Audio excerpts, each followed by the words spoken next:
Hey, I just realized it's go New York, go. Not gony, go. Jacob Hubbard. You were first. You are first. 1,000 Pine Points to you. Hey, Eric. Your first Pine Points. Congratulations. You're rich. Go to Applebee's on me. Most Applebee's accept Pine Points.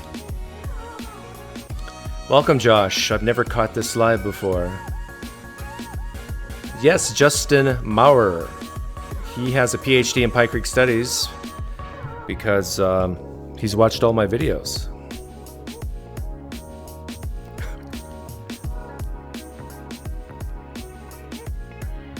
Welcome, Judy. Frank's a broken record. Yes, he is, Karud. But there's so much one can learn from him. In fact, I'll show you what we can learn.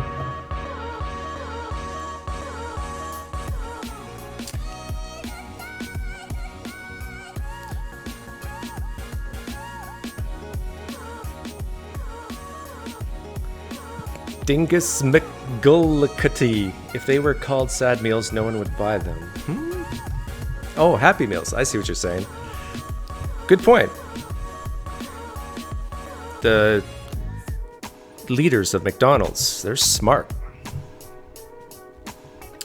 Happy Meals versus sad meals. Happy Meals versus depressed meals. You need a break today. Come to McDonald's and buy a depressed meal. Ready to vote soon, Doug? I can't vote. I'm a stinking Canadian. TX Alpha Deck 667 says, oh, it's retracted. Who retracted that? I was just about to read something nice, I think.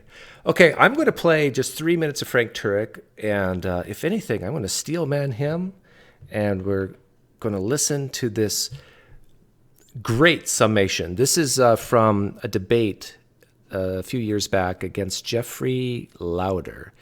And I think Frank admitted recently that this was one of his best debate partners, that he thought was one of the most intelligent, and I think that was tough for Frank to handle. And so I immediately looked this debate up. My opinion of Jay Lauder is, yeah, he was a really good debater, but a little too esoteric for the common layman, and a little needs help with the rhetorical devices. Okay, so let's listen to Frank and what we can learn from Frank. This is a summation of, the title was, What Better Explains Reality, Naturalism or Theism? And Frank talks a lot about how those pesky naturalists borrow or steal from theists just all the time. But I think more specifically borrow and steal from Christianity. Not only is there positive evidence for theism, I think that Jeff's case completely steals from theism in order to be made. Naturalism steals from God probability. On one hand, Jeff claims that his worldview of naturalism is non-teleological. In other words, there's no design or purpose in the universe. Yet on the other hand, Jeff uses the teleological laws of math, logic, morality, and nature, which exist because of a transcendent mind, to say that teleology and a transcendent, it's getting too late. A mind out there does not exist, right? He's stealing from a theistic worldview in order to argue against it. More specifically, a Christian worldview to argue against it. It's like there's no sense in stealing from a Buddhist or Hindu worldview. That's just silly. Why does probability theory even work? Because there's a mind out there whose very laws are grounded, whose mathematical laws are grounded in his nature. No, Jeffrey just said that these laws don't have a lawgiver. They are grounded in God's nature. That's just obvious. Also, naturalism steals from God reason. I've beaten this to death because I'm predetermined to. I'm a moist robot. Here it is. If our thoughts are determined completely by the blind laws of physics, we don't have the free will ability to reason, then why should we believe anything is true, including naturalism? I don't think Jeffrey answered that either. If our thoughts are determined completely by the blind laws of physics, we don't have the free will ability to reason. Yes, I think Frank defines free will as libertarian free will and reason to mean more than just instinct. If we're molecular machines, we shouldn't believe anything's true. We shouldn't even have a debate because there's nothing to debate. We're just moist robots. You're never going to be able to get that out of your head, are you? Moist robots. How many times have I said that tonight? I'm a moist robot. Also, naturalism steals from God a moral standard. Notice that many of Jeff's arguments boil down to moral complaints about the way God is running the universe. But if naturalism is true, there is no objective moral standard by which to complain about anything. So again, I haven't heard a good naturalistic explanation for objective morality, yet Jeff is borrowing or stealing objective morality from a theistic worldview to say that naturalism is true. In fact, you could sum it up this way. These aspects of reality, creation, reason, information, morality, evil, and science are immaterial and require a pre-existing intelligent personal agent. Therefore, when atheists cite any of them to support atheism, they are stealing from God to argue against him. In fact, naturalism or naturalists must believe by faith with regard to creation that the law of causality was violated. No one created and fine-tuned the universe out of nothing. With regard to reason, the non-rational laws of physics somehow guide molecules to truth. With regard to information, genetic programs billions of letters long arose without a programmer. With regard to morality, objective moral obligations don't exist, human rights don't exist. With regard to evil, objective evil doesn't exist. Rape and murder are just a matter of opinion. And with regard to science, science works even though the intelligence-sustaining agent that enables it to work doesn't exist. That's why I don't have enough faith to be an atheist. Okay, so that was what I titled Frank Turek's brilliant summary of what explains reality better, naturalism or theism. I'm very curious what the average Joe Blow Christian thinks of this summation. Like, was there anything, if you're a Christian listening, was there anything that you didn't like about what Frank said? Or did you gobble all this up and just say, yes, amen, hallelujah? I'm trying to think back to when I was a Christian it seems like a long time ago now. I think I would have been a little upset about Frank's just presupposing and not demonstrating connections. Just saying, well, this is just making assertions. But when I started this live stream, I made the comment that there's things we can learn from Frank. And what I learned from Frank here is that I can do the exact same thing Frank did. And I'm going to try it. I don't know if it's going to work. Let's make this a little smaller. And let's bring up that. And let's bring up this.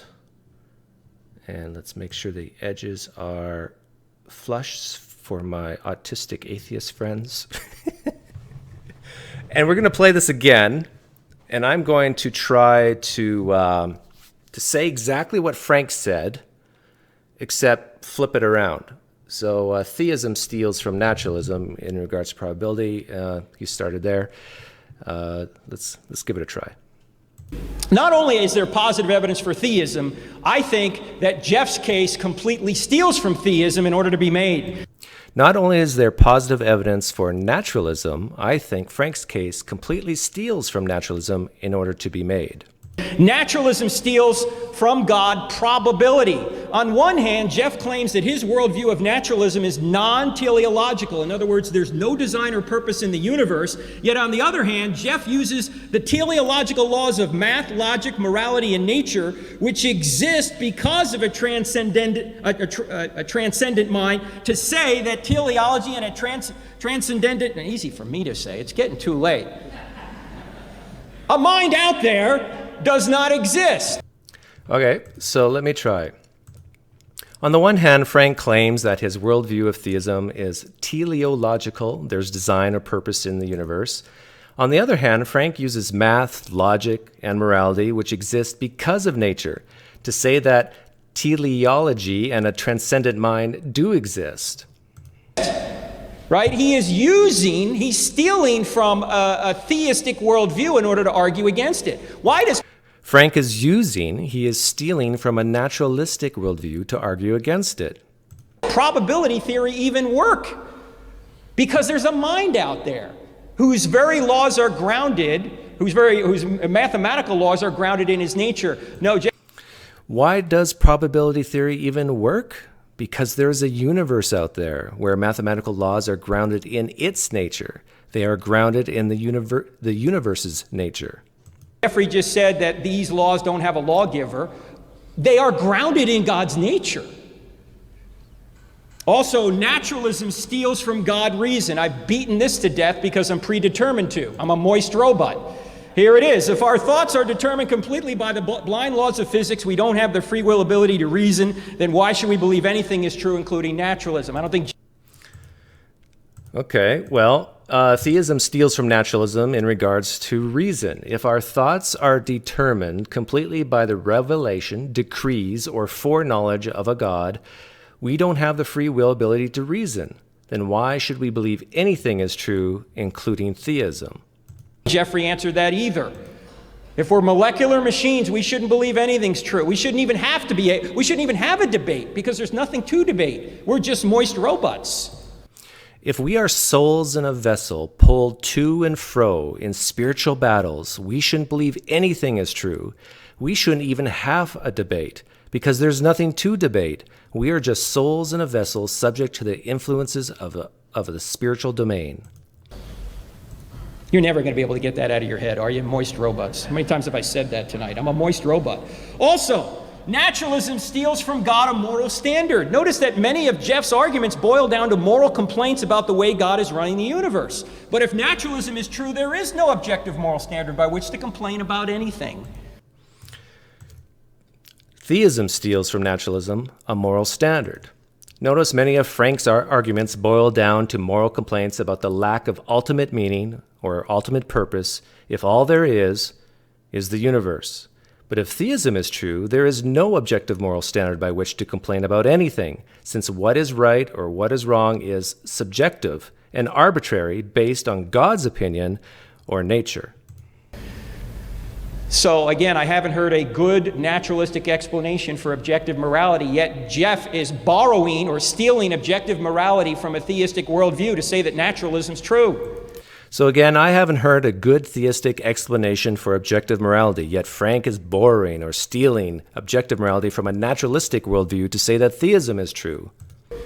In fact, you could sum it up this way. These aspects of reality, creation, reason, information, morality, evil, and science are immaterial and require a pre-existing intelligent personal agent. Therefore, when atheists cite any of them to support atheism, they are stealing from God to argue against him. In fact, so reality is better explained by naturalism. These aspects of reality are material and require a pre-existing natural reality. Therefore, when theists cite any of them to support theism, they are stealing from naturalism in order to argue against naturalism. Therefore, when atheists cite any of them to support atheism, they are stealing from God to argue against him. In fact, naturalism or naturalists must believe by faith with regard to creation that the law of causality was violated. No one created and fine-tuned the universe out of nothing. With regard to creation, theists must believe by faith that God chose the inefficient and painstaking method of common descent and took over billions of years to produce life when he could have took seconds. With regard to reason, the non-rational laws of physics somehow guide molecules to truth.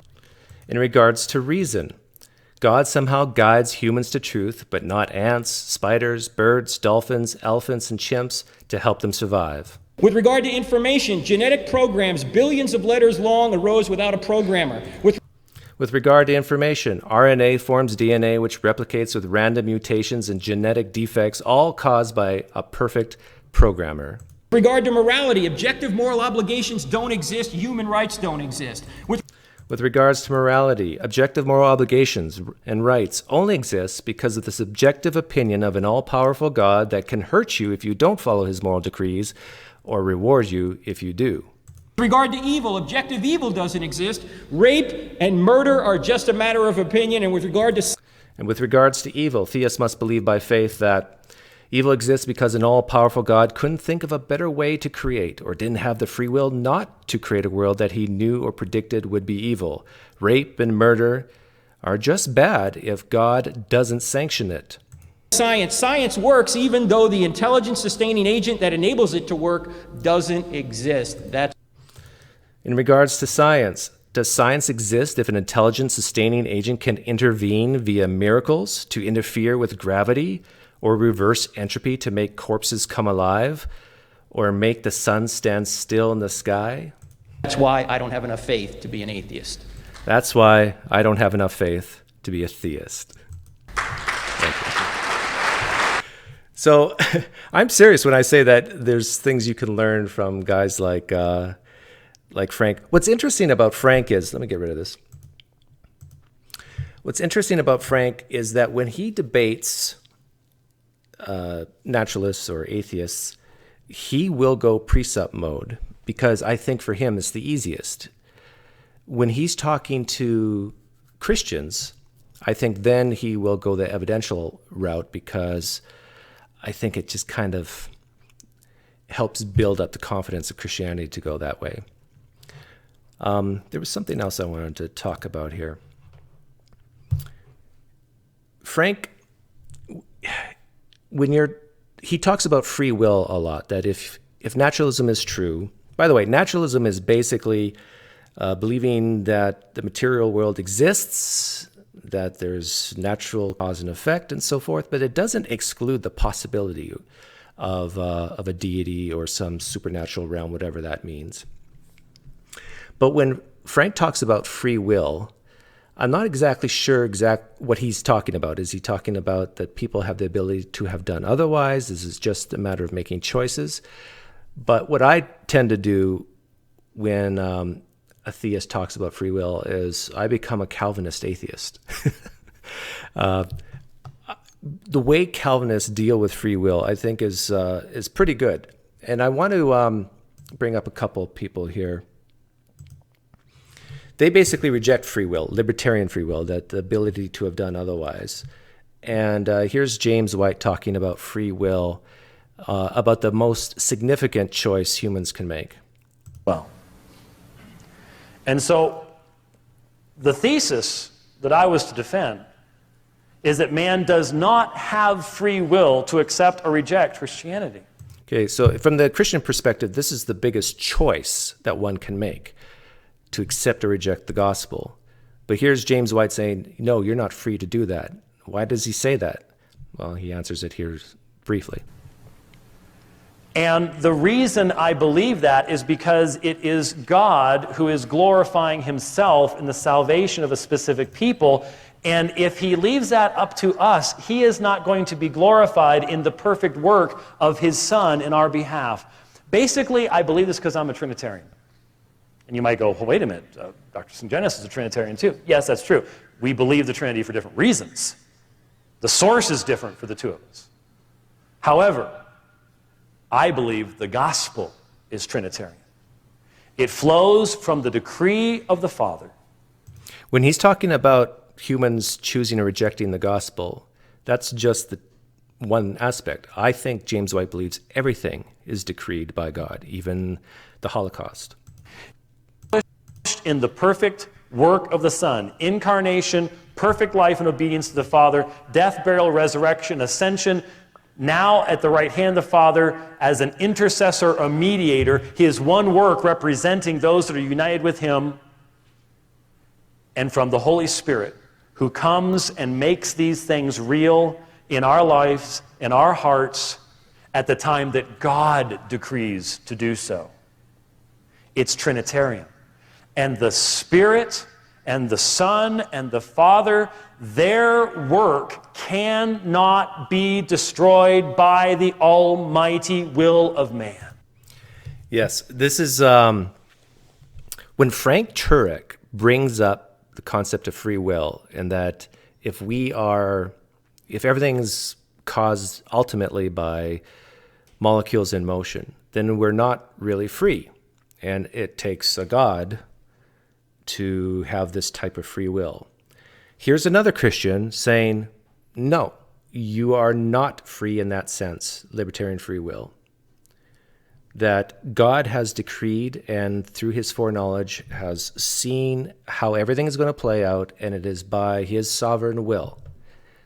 And so my advice when talking to a Christian like Frank Turek is bring up Christians like James White and let them just go at it back and forth. I think a lot of Christians like Frank Turek, they go, oh, James White, don't say these things because these non-Christians are listening in. And if it becomes souls and vessels at the whims of spiritual battles. And this is why I did that PowerPoint like I did.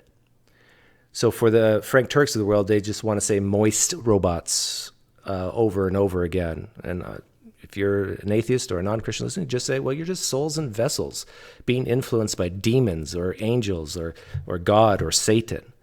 And how can you figure out what's true when there's this spiritual battle around you? How do you know you're not being influenced? How do you know that choice was really yours? Maybe it was a demon tempting you. Another famous guy is who's passed on now is R.C. Sproul. And he's a little more, he elaborates more on why humans are not free here. I really think that Christians are going to get mad at me for saying it that way. I'll just let him talk. Part of the historic debate between Calvinism and Arminianism is the difference in understanding of the concept of free will. I mean, when I talk to my Arminian friends, they hear Calvinism. Yes, Thule says it basically makes God look like an a-hole. I think this is why there's non-Calvinists. I think in this respect, Christianity is a religion of besides carrots and sticks, it's a religion of grace. And non-Calvinists really value this concept of grace. Well, so do Calvinists. But if the Calvinists are correct, it really does make God not look so good, that he, in his divine sovereignty, created people to destroy. Calvinists talking about people who aren't really people. They're robots, or they're sticks and they're stones. They don't have a will. You know, they are just manipulated by divine sovereignty. And therefore, they wouldn't be responsible for their sin and all the rest. And in a very real sense, Arminianism is trying to rescue God from being an uncaring, dispassionate manipulator that reduces human beings to robots. So, Thule, R.C. Sproul is agreeing with you that if there's a lot of Christians think if Calvinism is true, it makes God look like a schmuck, and R.C. Sproul is admitting here, well, this is the non-Calvinist's way of rescuing God, because God needs rescuing. And I think, again, it comes down to our understanding of free will. Now, every person who's ever been a Calvinist that I know of in history has affirmed without reservation that we are moral agents. We are volitional creatures, that God has made each one of us with a mind, with a heart, with affections, and with a will. That we have the will, which is a faculty of choosing. And in the fall, as desperate as the fall is... See, this is an important point. Calvinists admit that humans have free will. Well, he didn't put the word free in front of it, but that we have will. We can make choices. But if that's true, R.C. Sproul, then one can choose to do good, correct? And if one can choose to do good, it's their choice, not God's choice, then they're not depraved. So how does the Calvinist get around this? As corrupt as we become, we don't stop willing. We sin because we want to sin. And that's why we're exposed to the punishment of God, because we are willful in our sin, and we are willful in our rejection of God. Now, where historic Reformed theology comes in, following after Augustine in antiquity, is here. That even though the will is free from external coercion, from being forced to do something it doesn't want to do by outside agencies, or by somebody coming and sticking... See, he's defining freedom as external influences. Gun to our head.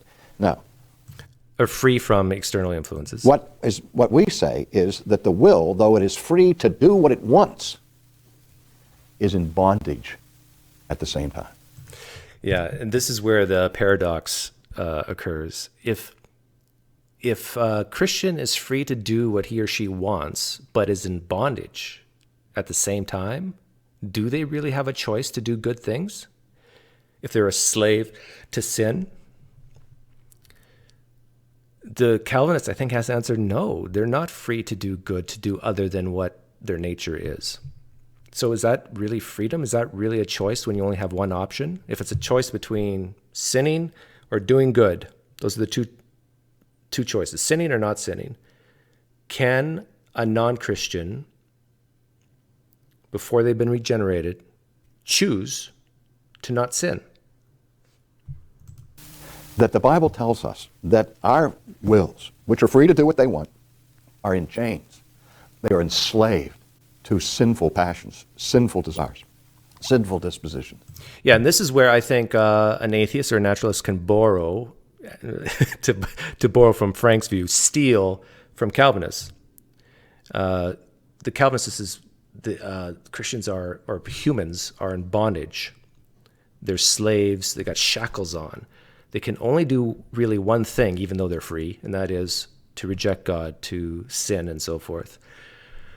Well, a naturalist could say, use that same similar language, and say that, well, we are slaves to cause and effect. We are slaves to our nature. When we get hungry, we're a slave to that feeling of hunger and that we want to eat, and that there's probably millions of antecedent causes in our life that we can't even begin to unravel that cause certain choices for us to be made.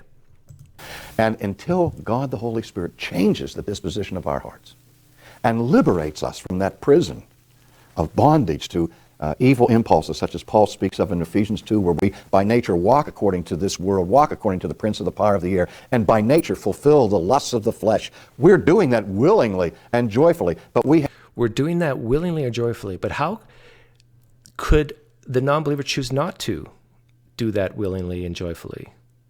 Can a non-believer choose to do good things? I think R.C. Sproul would say, no, the nature is sinful, deprived. You can't. You can only do what your nature says you can do, and that is to reject God, to walk in darkness. we have to be redeemed from that prison house of sinful passions. And that cannot be done by the flesh. Only God has the power to change my heart and to change your heart. And see, only God has the power to do that. So the non-Calvinist would say, oh, no, humans have power to accept or reject the gift of the gospel. And I totally get the Calvinists here. It's like, what are you saying? You have the power to determine your eternal destiny? So the reason why I'm not a Christian, according to R.C. Sproul, is because God hasn't regenerated me first. That has so many implications to evangelism, but they evangelize anyhow because they're just commanded to, and you got to obey God in order to keep them happy. But for the non-Calvinist, wow, I have that power to determine my destiny. And this is why there's Calvinists, because that kind of puts extreme pressure on the idea of grace, that God did it. Jesus did it all. He paid the price. No man should boast because it's God who did it, Jesus who did it. And don't take any credit for yourself. But really, if you think about it, accepting the gift, taking up your cross, following Jesus is work. It takes effort to take your thoughts captive, pray without ceasing. Takes work, takes effort.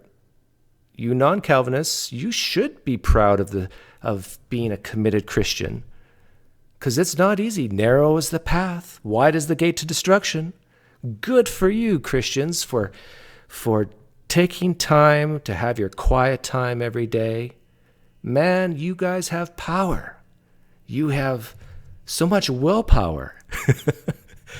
And this, when you put it that way, this is why the Calvinists say, see, Doug's right. Like, if listen to Doug. He's telling you why non-Calvinism, Arminianism, is wrong, because it just shrinks grace up. that's what we mean when we say that have a free will is to have a liberated will from that bondage to sin. Now, I say this, with a smile on my face to my closest Arminian friends. I say, dear brothers, I honestly believe that you're operating with a view of the human will that is not biblical. I think you're operating with a view of the human will that in the final analysis is humanistic or pagan. You don't mean that. But from the day... See, he's calling non-Calvinists their view of free will as being more like mine. You could hear words and you could understand language. In this country, you have been bombarded from the television, from all the media, about a view of human freedom that rejects the idea that the human will is in bondage to sin.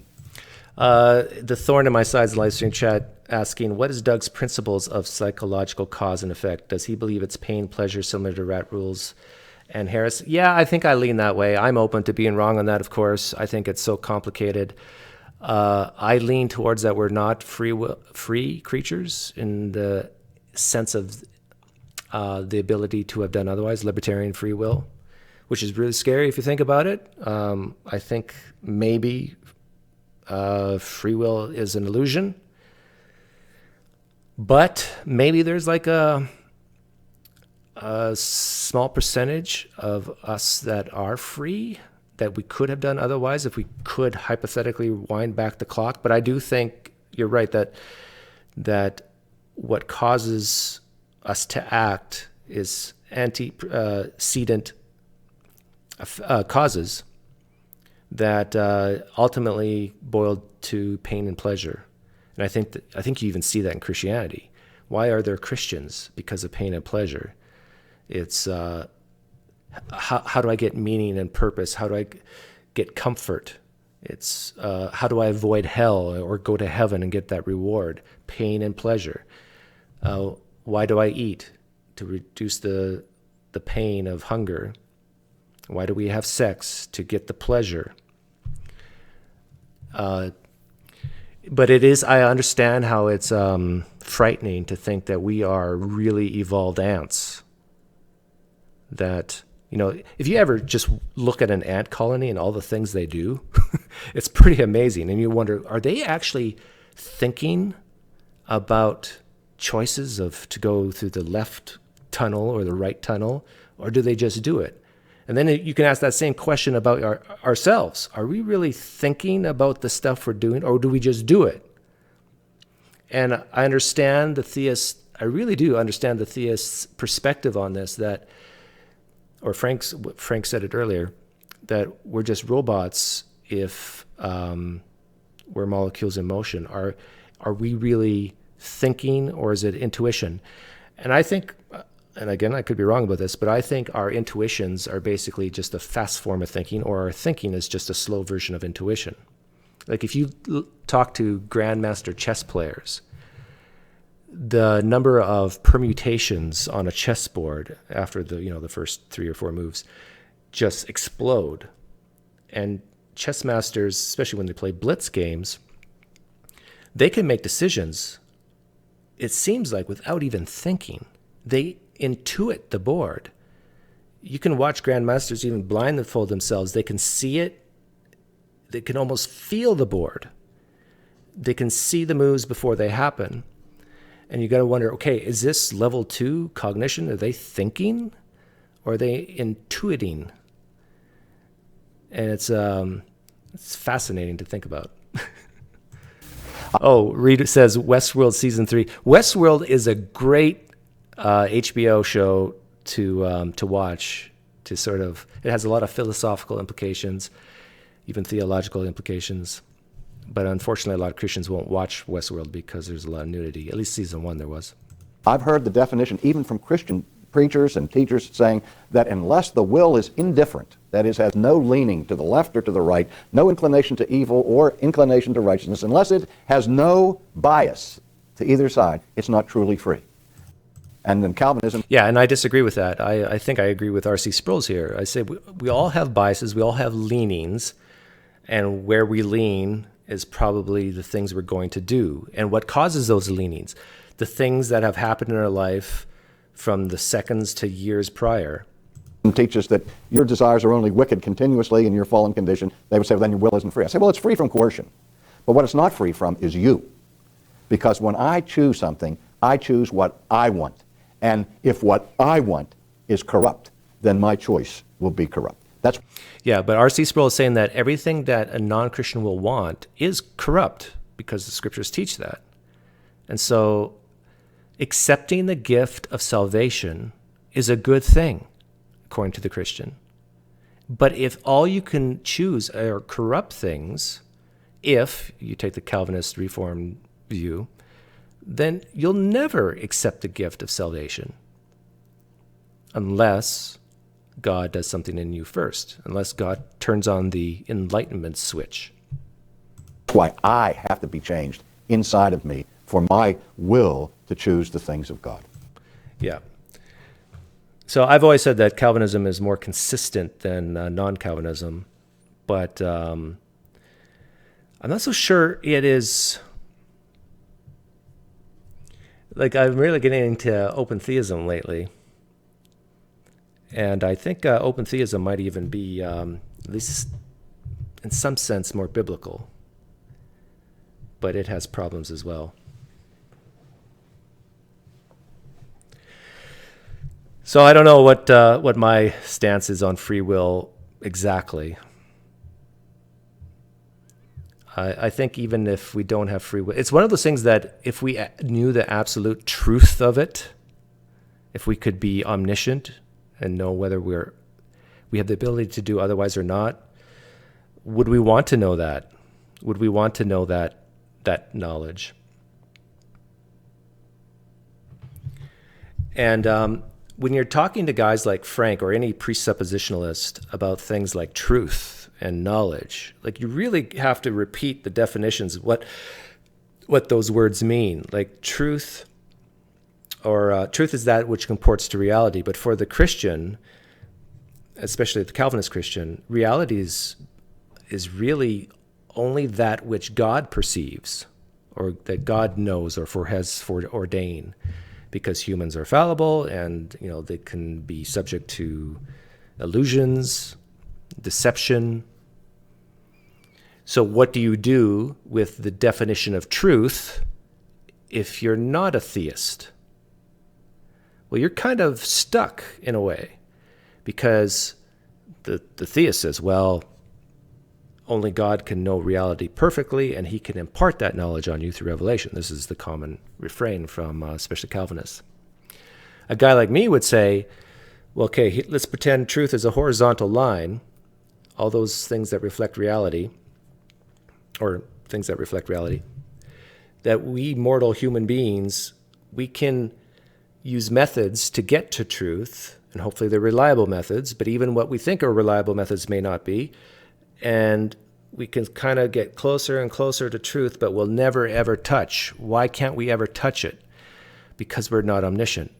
We have provisional knowledge. We could be wrong. And I think it's good to admit that you can be wrong about almost everything. The one exception might be that I think, therefore I am. This is too philosophical. I hate philosophy. Does free will have to be absolute? Can it be partial? Yeah, Tully, that's what I said earlier about maybe there's a small percentage. And some people can actually use quantum to defend that small percentage of macro freedom. But then, is it really freedom, or is it just non-determinism? Is it just randomness that sometimes we make choices not because we have reasons, but just because, it's random? Like, even, you guys remember the show Price is Right with Bob Barker? Remember the Plinko game? Let me see if I can find it. What if our choices that we make on a daily basis are just like the Plinko game? What if, as that chip is falling down, that each little bar that sticks out, that deflects the chip, represents a choice we have to make? And it's just like, but if you think about it, if you had perfect knowledge of the laws of physics on that Plinko chip, we knew all the exact velocities, tilts, momentums. You would, as soon as you let go of that Plinko chip, you would know exactly where it would land, 20 rows later. Now, the question is, does that apply to human beings? If we knew everything about what's going inside the brain and what's affecting it externally, can one predict with certainty what a human being will do next week, Monday? Because really, Plinko, based on physics and gravity, if you knew that perfectly, you could know exactly where that Plinko chip is going to land. If you knew, if everything about us is natural and there's no supernatural shenanigans going on, and you knew every input that was coming in to your brain, you should be able to write on a piece of paper exactly next Monday at 2:44 p.m. what Doug will do. And this is what the scary part about free will is, or the lack of.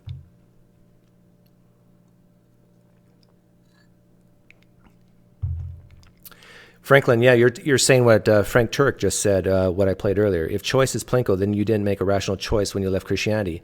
But it's how you define these terms, like rational. Does rational mean indeterminate? Does rational mean that you do have the ability to do otherwise? And if rational does mean that you do have the ability to do otherwise, then basically, Franklin, you're saying that Calvinists are not rational, because they believe that everything that happens for a reason under the God's sovereign will. At least the hyper-Calvinists believe that. I won't lump all the Calvinists in one broad brush.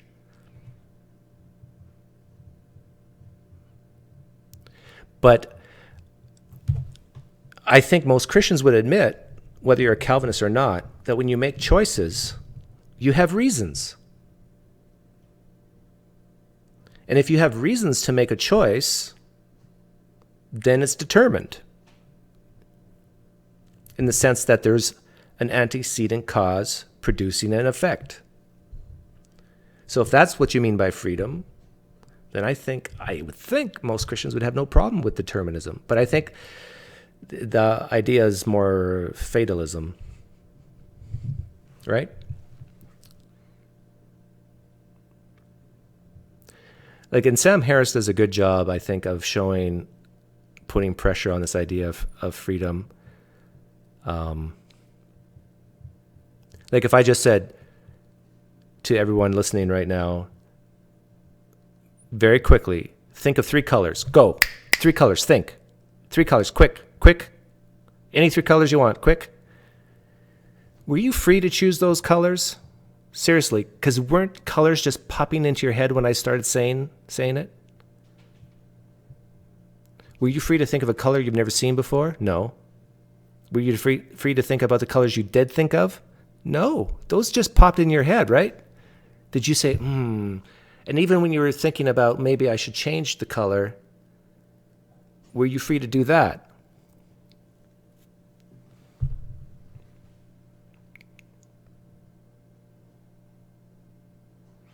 Most Calvinists are seminary trained.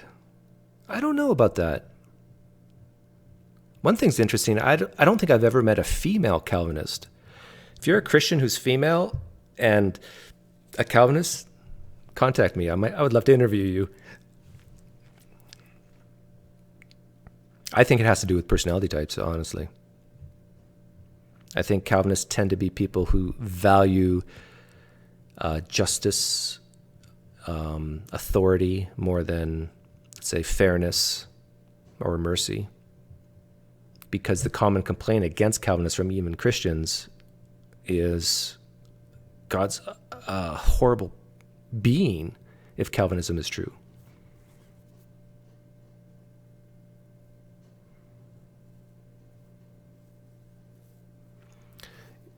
Nightwolf, good point. In the sense of every choice that a human makes is not free, in the sense that you weren't free to be born. So everything from that point of your birth onwards, in some sense, wasn't your choice. You were put on this planet by your parents. Cosmic QQ, thank you so much for the donation. Frankie always sucks. Greetings from Germany. Können Sie Deutsch? I kann Deutsch sprechen a klein bit. My parents spoke Low German, which is a dialect of Dutch growing up. So I can understand like 60%, but only talk 10%. They would say, Können Sie Deutsch verstehen? High Germans, real German, would say, Können Sie Deutsch sprechen? Right? If the tape were to be rewound back to the point of the Big Bang, would it necessarily be the case that 13.9 billion years later I would type this comment? That's a great question, Hum Thinker. I don't know.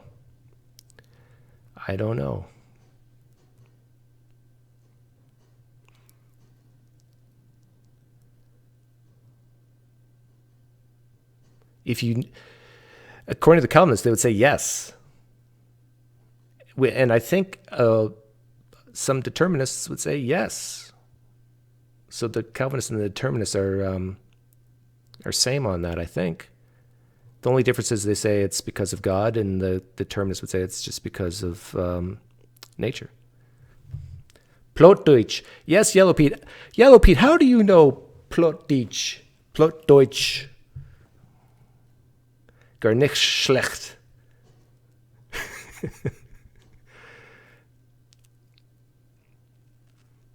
Like, this is my final advice when talking about these things that Frank Turek brought up about free will, rationality, consciousness, and so forth, truth, is I think the easiest way to talk to these guys about this stuff is using animals other than us. By the way, most Christians hate to be viewed as an animal. So talk about chimps, talk about mice, talk about dogs, because these are things in our common everyday experience that I think they can empathize, they can understand. Christians understand that when you talk to your dog a certain way, it causes them to react. And that when you put two bowls in front of a dog, a water bowl and a food bowl, does the dog think and choose between which one he'll go to first? Especially if he's not that hungry, he'll probably maybe go for the water bowl. Are they thinking? Are dogs thinking? Are chimps, when a chimp remembers where a banana tree is, do they have this concept of truth? If I go right, I can get bananas. If I go left, I won't. Is it true for that chimp that they understand that truth, that bananas, I want bananas, where can I get bananas? It is true. If I go right, I'll get bananas. And I think this is the way to discuss these topics with believers, is talk about species that they view as clearly just animals, and then show the parallels between those animals and us, and then ask the question, maybe we're just animals, really highly evolved and huge computing power, but maybe we're just animals. And I know for a lot of Christians that's a horrible thought, because it kind of takes the specialness away. I want to be special. I don't want to be just an animal. But aren't your animals special? Of course they are. Your pet dog's special. And I have pet Christians that are special. I saw a question here. Converse Contender, what do you think about Molinism? I don't know, to be honest, I don't know if I understand all of it, or most of it. And I think there's different Molinists, just like there's different Calvinists and different non-Calvinists. But it's all that contingent type stuff, right? That Yahweh knows all the possibilities.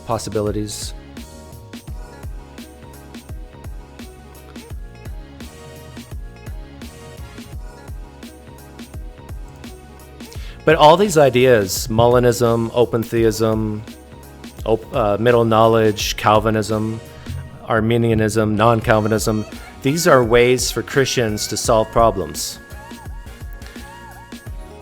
which tells me that there are problems within the theologies. So they choose these frameworks to answer questions like,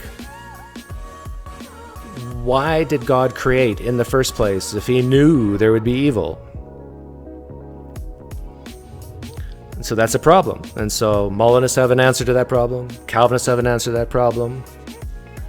Non-Calvinists have an answer to that problem. This song, Show Me, is called Say Goodnight.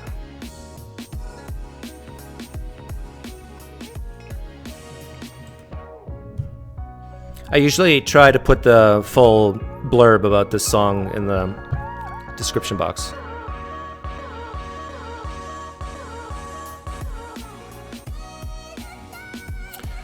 There is support for Calvinism in the Bible.